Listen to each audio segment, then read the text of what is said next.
வணக்கம். சம்பாதிக்க ஆரம்பிச்ச உடனே நம்ம எல்லாருக்கும் ஒரு பெரிய கேள்வி வரும். நம்ம சம்பளத்தை என்ன பண்றது? எங்க முதலீடு பண்றது? வாங்க, அத பத்தி தான் இன்னைக்கு நாம ஆழமா பார்க்க போறோம். இந்த கேள்விக்கு பதில் தேடுறதுக்காக நம்ம கூட வீர்னு ஒருத்தரை கற்பனை பண்ணிக்கலாம். வீர் இப்போதான் சம்பாதிக்க ஆரம்பிச்சிருக்காரு. அவர் மாதிரியே இருக்கிற புது முதலீட்டாளர்களுக்கு இது ரொம்ப உதவியா இருக்கும். சரி, எங்க இன்வெஸ்ட் பண்ணலாம்னு யோசிக்கிறதுக்கு முன்னாடி நாம ரொம்ப ரொம்ப அடிப்படையான ஒரு விஷயத்த புரிஞ்சுக்கணும். அது என்னன்னா சொத்து, அதாவது ஆசெட்னா என்ன? சொத்து இந்த வார்த்தையை கேட்டா பெருசா தோணும். ஆனா சிம்பிளா சொல்லணும்னா அது பண மதிப்பு இருக்கிற எந்த ஒரு பொருளும் தான். உதாரணத்துக்கு உங்க அப்பா அம்மா வீடு இருக்குல்ல, அது ஒரு சொத்து. ஏன்? ஏன்னா அதுக்கு இப்போ ஒரு மதிப்பு இருக்கு, நாளைக்கு ஒரு மதிப்பு இருக்கும். தேவைப்பட்ட அதை வித்து பணமா மாத்திக்க முடியும். இந்த மாதிரி காலப்போக்குல மதிப்பை அதிகமாக்கி நமக்கு செல்வத்தை உருவாக்க உதவுறது தான் சொத்து. ஓகே, சொத்துனா என்னன்னு இப்போ நமக்கு ஒரு ஐடியா கிடைச்சிருச்சு. இப்போ நம்ம அது மாதிரியே நீங்களும் முதலீடு பண்றதுக்கு என்னென்ன வழிகள் இருக்குன்னு பார்க்கலாம். முக்கியமா ஒரு 4 பெரிய உலகங்கள் இருக்கு. வாங்க ஒவ்வொன்னா பார்க்கலாம். முதல்ல தங்கம். நம்ம பாட்டி தாத்தா காலத்துல இருந்தே தங்கம் தான் ஒரு பெரிய சேமிப்பு. ஏன் அதுக்கு அவ்வளோ மதிப்பு? ஏன்னா உலகத்துல தங்கம் ரொம்ப கம்மியா தான் இருக்கு. அதனாலதான் போர் இல்லனா பொருளாதார நெருக்கடி வர்றப்போ எல்லாரும் தங்கத்துல முதலீடு பண்ணுவாங்க. அது ஒரு பாதுகாப்பான புகலிட மாதிரி. இப்போல்லாம் நீங்க நகையாவோ காசாவோ வாங்கணும்னு இல்ல, அரசாங்கமே வெளியிடுற சாவரின் கோல்டு பாண்ட்ஸ் இருக்கு. இல்லனா பங்குச்சந்தையிலேயே தங்கம் வாங்குற மாதிரி கோல்டு ETF-னும் இருக்கு. அடுத்ததா ரியல் எஸ்டேட், அதாவது நிலம், வீடு மாதிரி விஷயங்கள். இதுல நமக்கு 2 விதமா லாபம் கிடைக்கும். ஒன்னு, நாம வாங்கின சொத்தோட மதிப்பு ஏறும்.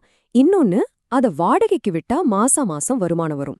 ஆனா இதுக்கெல்லாம் லட்சக்கணக்கில் பணம் வேணுமேன்னு யோசிக்கிறீங்களா? இப்போ அதுக்கு ஒரு வழி இருக்கு. அதுதான் REITs. இது எப்படின்னா, ஒரு பெரிய ஷாப்பிங் மால் இருக்குன்னு வைங்க. அதுல நம்மளால ஒரு சின்ன பங்கு வாங்க முடியும். ரொம்ப குறைஞ்ச பணத்துல ரியல் எஸ்டேட்ல முதலீடு பண்றதுக்கான ஒரு சூப்பர் வழி இது. இப்போ ரொம்ப முக்கியமான 2 விஷயங்களுக்கு வரும். ஈக்விட்டி மற்றும் பாண்ட்ஸ். இது 2க்கும் என்ன வித்தியாசம்? ரொம்ப சிம்பிள்.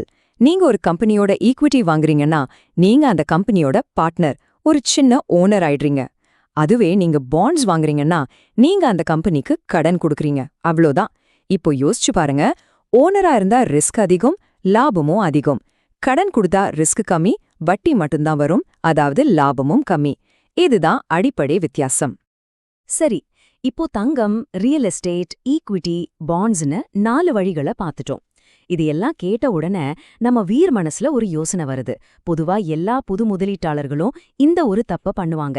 அது என்னன்னு பாப்போமா? வீர் என்ன நினைக்கிறாருன்னா, அட, ஈக்விட்டியில தானே அதிக ரிட்டர்ன்ஸ் கிடைக்குது, அப்போ என் சம்பள பணம் முழுசையும் அதிலே போட்டுட வேண்டியதானே. இது கேட்கறதுக்கு ரொம்ப லாஜிக்கலா தெரியுது இல்லையா? ஆனா இதுதான் நிறைய பேர் மாட்டிக்கிற ஒரு பொறி. ஆனா உண்மை அது இல்ல. ஏன் தெரியுமா? ஏன்னா எந்த ஒரு சொத்தும் எல்லா வருஷமும் நம்பர் 1-ஆ இருக்காது. இந்த டேபிள பாருங்க. ஒரு வருஷம் தங்கம் தான் பெஸ்ட் பர்ஃபார்மரா இருக்கு. அடுத்த வருஷம் பார்த்தா ஈக்விட்டி டாப்க்கு போயிடுது. அதுக்கு அடுத்த வருஷம் அரசாங்க பத்திரங்கள். இப்படி மாறிக்கிட்டே இருக்கும். அப்போ நம்ம எல்லா பணத்தையும் ஒரே இடத்துல போட்டா அது எவ்ளோ பெரிய ரிஸ்க்னு புரியுதா? அப்போ இதுக்கு என்னதான் தீர்வு? இதுக்கு தீர்வு ரொம்ப சிம்பிள். நம்ம வீட்ல பெரியவங்க எப்பவும் சொல்ற ஒரு பழமொழிதான். எல்லா முட்டையும் ஒரே கூடையில வைக்காத. முதலீட்டுக்கும் இது 100க்கு 100 பொருந்தும். இந்த எல்லா முட்டையும் ஒரே கூடையில வைக்காதங்கிற ஐடியாவை ஃபினான்ஸ் உலகத்துல ஒரு பேரை சொல்லி கூப்பிடுவாங்க. அதுதான் பெரிய பெரிய முதலீட்டாளர்கள் பயன்படுத்துற ஒரு சூப்பர் டெக்னிக். அத பத்தி தான் நாம இப்ப பார்க்க போறோம். அதுதான் சொத்து ஒதுக்கீடு, அதாவது அசெட் அலோகேஷன். பேருதான் பெருசா இருக்கு, ஆனா விஷயம் ரொம்ப சிம்பிள். உங்ககிட்ட இருக்கிற பணத்தை நாம பார்த்த தங்கம், ரியல் எஸ்டேட், ஈக்விட்டி, பாண்ட்ஸ் மாதிரி பல சொத்துக்கள்ல பிரிச்சு போடுறது. இது மூலமா ரிஸ்க குறைச்சு வருமானத்தை அதிகப்படுத்த முடியும்.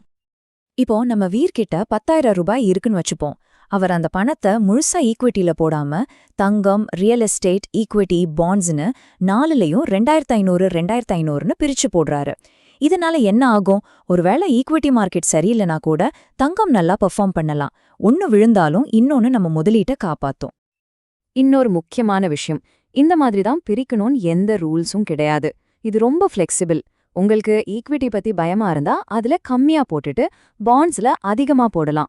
இல்ல ஒரு சொத்து உங்களுக்கு புரியவே இல்லையா, அதை இப்போதைக்கு தவிர்த்திடலாம். ஏன், ஆரம்பத்துல பேங்க் FD இல்லனா PPF மாதிரி ரொம்ப பாதுகாப்பான இடங்கள்ல ஆரம்பிக்கிறது கூட ஒரு நல்ல உத்தி தான். சரி, சொத்து ஒதுக்கீடுன்னா என்னன்னு புரிஞ்சிருச்சு. ஆனா இதை எப்படி நம்ம வாழ்க்கைக்கு ஏத்த மாதிரி உருவாக்குறது? அதுக்கு ஒரு முக்கியமான காரணி இருக்கு. அதுதான் நேரம். அதாவது உங்க இலக்கு எவ்ளோ தூரத்துல இருக்குங்கிறது. யோசிச்சு பாருங்க, உங்க இலக்குகள் 2 வகைப்படும். ஒன்னு, அடுத்த 2-3 வருஷத்துல ஒரு பைக் வாங்கணும், இல்ல ஒரு வெக்கேஷன் போகணும். இது குறுகிய கால இலக்கு. இதுக்கு நம்ம பணத்தை பாதுகாப்பா வைக்கணும், ரிஸ்க் எடுக்கக்கூடாது. அதனால பாண்ட்ஸ், எஃப்டி மாதிரி விஷயங்கள் சரி. ஆனா உங்க இலக்கு 10-15 வருஷம் கழிச்சு வீடு வாங்குறதோ இல்ல ரிட்டையர்மெண்ட்டோ இருந்தா அது நீண்ட கால இலக்கு. அப்போ நடுவுல வர்ற சின்ன சின்ன ஏற்ற இறக்கங்களை பத்தி கவலைப்படாம ஈக்விட்டி மாதிரி அதிக வருமானம் தரக்கூடிய இடங்கள்ல முதலீடு பண்ணலாம். காலப்போக்குல அது வளர்ந்து பெரிய தொகையாகும். ஓகே, இப்போ உங்க இலக்குகளுக்கு ஏத்த மாதிரி உங்க பணத்தை எப்படி பிரிச்சு முதலீடு பண்றதுன்னு ஒரு ப்ளூ பிரிண்ட் கிடைச்சிருச்சு. ஆனா ஒரே ஒரு கேள்வி, எல்லாம் நல்லா போயிட்டு இருக்கு, திடீர்னு ஒரு அவசர செலவு வருது, ஒரு மெடிக்கல் எமர்ஜென்சி வருது, அப்போ என்ன பண்ணுவீங்க?